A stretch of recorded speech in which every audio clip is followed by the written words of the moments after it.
अस्सलाम वालेकुम। अगर आपके पास पोल्ट्री बर्ड्स हैं या आप दीगर लाइफ स्टॉक से मुंसलिक हैं तो किसी भी मरहले पे आपको कॉपर सल्फेट यानी नीला थोथा की ज़रूरत पड़ सकती है। मुनासिब दामों में आसानी से दस्तयाब होने वाले इस मरकब का तरीका इस्तेमाल और मिकदार बताने से पहले अर्ज़ करता चलूँ कि इसे आप ऐसी क्रिस्टल हालत में ख़रीदें या पाउडर की पैकिंग में, दोनों सूरतों में काबिल इस्तेमाल है, लेकिन बेहतर ये है कि पाउडर की हालत में ख़रीदा जाए ताकि इजाफी मशक्क़त ना करनी पड़े।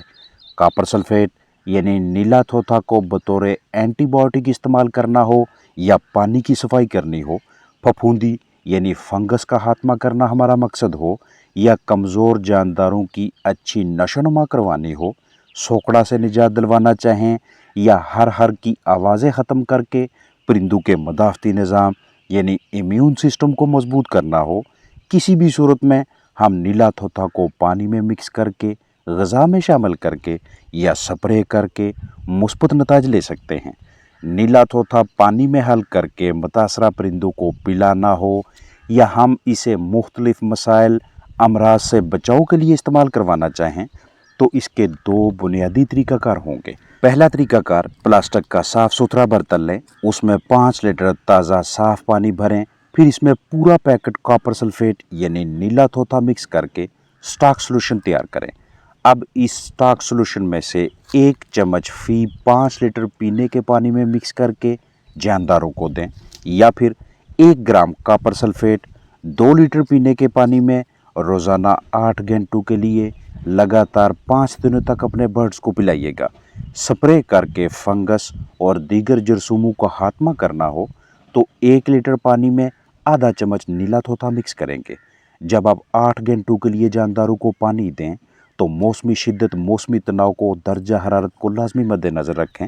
एक ही मरतबा लगातार 8 घंटों का पानी ना भरें, बल्कि इस 8 घंटे के पानी के 2 से 3 हिस्से बनाएं ताकि पानी गर्म होने की वजह से जानदार पानी कम ना पिएं, डिहाइड्रेशन और दीगर जिस्मानी सेहत के मसाइल का शिकार ना हों। ग़िज़ा यानी फीड में कॉपर सल्फेट शामिल करना है तो मर्ज़ की सूरत में पहला तरीक़ाकार ये होगा कि मर्ज़ की शिद्दत देखेंगे। अगर शिद्दत ज़्यादा है तो 1 ग्राम कॉपर सल्फेट 1 किलो खुराक में मिक्स करेंगे। अगर मर्ज़ की शिद्दत कम है तो उस सूरत में 1 ग्राम नीला थोथा 3 किलो खुराक में शामिल करेंगे। ग़िज़ा में शामिल करने का दूसरा तरीक़ाकार ये है कि स्प्रे बोतल में 200 सीसी सिरका डालेंगे, इसमें 16 ग्राम कॉपर सल्फेट मिक्स करें और 50 किलो ग़िज़ा पे स्प्रे करें। खुराक की मिकदार कम है तो सिरका और नीला थोथा की मिकदार भी इसी हिसाब से कम रखी जाएगी, यानी 3 किलो ग़िज़ा है तो 12 सीसी सिरका और 1 ग्राम कॉपर सल्फेट का अमेज़ा महलूल बनाकर खुराक पे स्प्रे करेंगे। ये जो दूसरा तरीक़ाकार है, इसमें नीला थोथा की मिकदार इसलिए कम रखी जाती है क्योंकि साथ सिरका मिक्स किया जाता है। बड़े पैमाने पे काम करना हो तो 5 खुराक के बैग्स के लिए 1 लीटर सिरका और 80 ग्राम कॉपर सल्फेट को स्प्रे बोतल, स्प्रे मशीन वगैरह में डालकर ग़िज़ा पे स्प्रे किया जाता है। बहरहाल दोनों में से किसी भी तरीक़ाकार का आप इंतखाब कर सकते हैं। ग़िज़ा में कॉपर सल्फेट शामिल कर सकते हैं।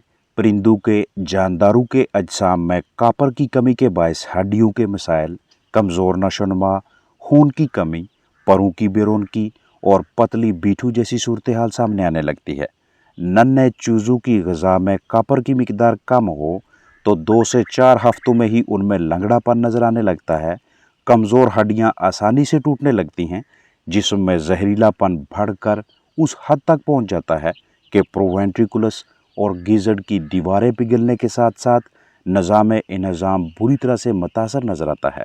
टॉक्सिन्स इकट्ठा होने की वजह से और फिर जिस्म में आयरन की मिकदार मज़ीद कम होने की वजह से जानदारों में वाज़ह तौर पे सोकड़ा, हड्डियों का निकलना दिखाई देता है। इस तरह के हालात में हम नीला थोथा यानी कॉपर सल्फेट को इस्तेमाल करवा सकते हैं, जो कि सल्फ़र और कॉपर का अमेज़ा है।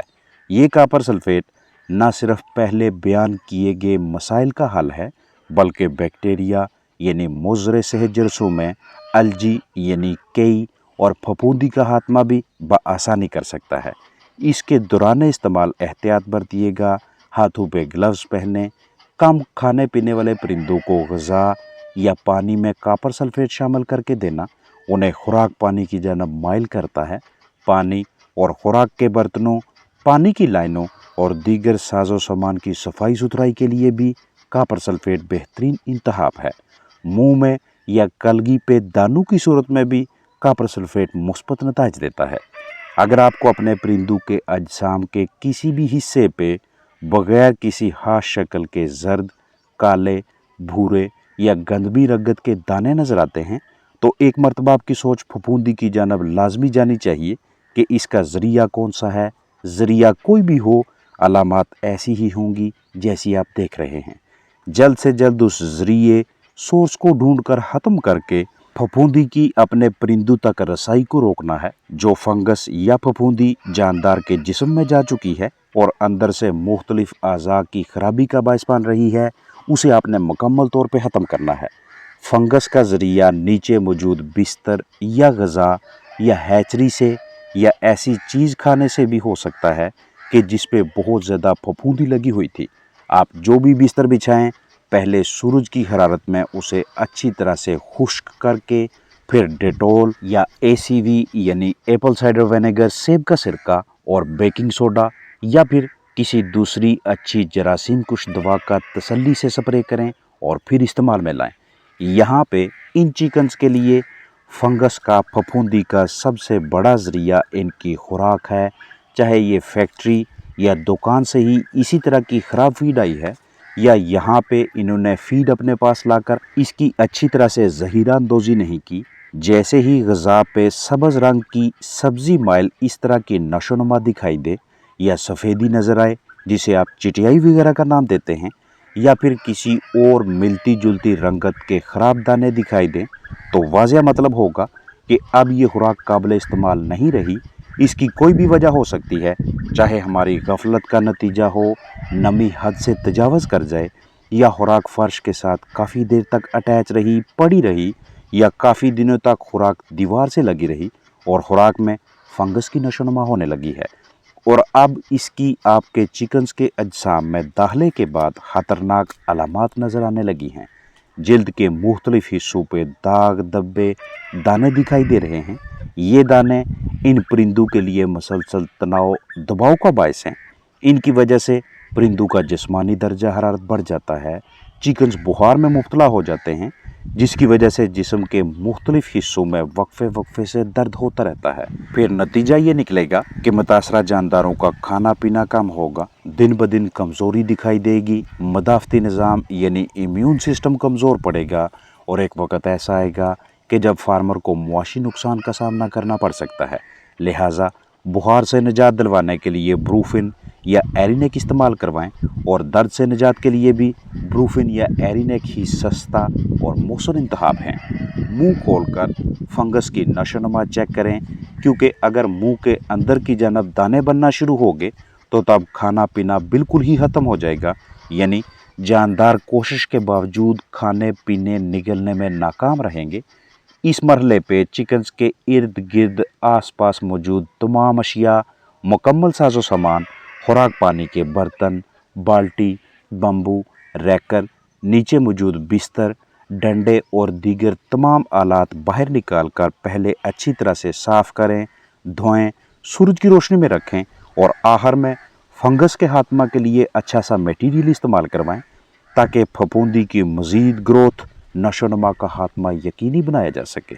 ये जो दाने आप देख रहे हैं, इनका खात्मा करने और चिकन्स को सेहतयाब करने के लिए कॉपर सल्फेट यानी नीला थोथा को इस्तेमाल में लाना शानदार नताज देता है। सबसे पहले हम नीला थोथा मुर्गी खाना, रिहाइश का, बर्ड सेटअप, पिंजरे डरबे में इस्तेमाल करेंगे और इस मकसद के लिए नीला थोथा को पानी में शामिल करके स्प्रे करेंगे।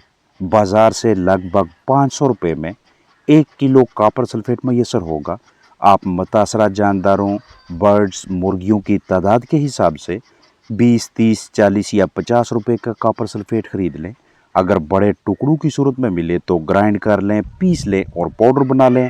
अगर बना बनाया पिसा हुआ पाउडर हालत में नीला तोता मैसर हो तो इसी हालत में ख़रीदना ज़्यादा बेहतर रहेगा। परिंदों की बेडिंग में खुड्डू के अंदर बाकायदगी से स्प्रे करते रहें। बायोसिक्योरिटी यानी उनकी ज़िंदगी के तहफ़्फ़ुज़ के हवाले से समझौता ना करें। बाहर से आने वाले किसी भी किस्म के जरासीम मुज़र सेहत पैथोजन को रोकने के हवाले से जितनी भी तदाबीर से आप वाक़फ़कार हैं उन पे अमल करें। जानदारों को योमिया सिर्फ उतनी ही ग़िज़ा खाने को दें जो वो शाम तक या लाइट ऑफ होने तक बआसानी इस्तेमाल कर लें।